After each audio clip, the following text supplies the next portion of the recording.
गुग्गुसला विकासाची गाडी उभी आहे, मात्र गाडीचा चालक हा भाजपचाच असू दे असं आवाहन महसूल मंत्री चंद्रशेखर बावनकुळे यांनी मतदारांना केलेलं आहे।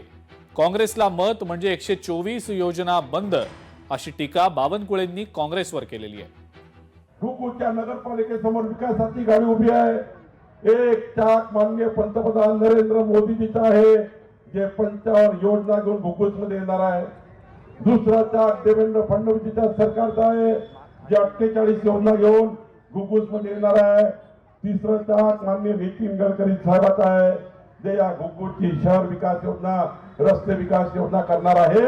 चौथं चाक आमदार जोरगेवारचा आहे।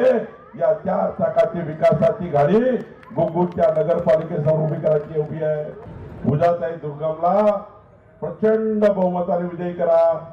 विकासाच्या गाडीच्या ड्रायव्हर माननीय पूजाताई दुर्गमला करा। बंधू भगिनींनो, एक काँग्रेसचं मत 124 योजना थांबवणार आहे। चुकीचं मतदान करू नका। काँग्रेस पार्टी डुबत चालली आहे। लोकशाही मराठी ऐका, पहा, जागरूक रहा।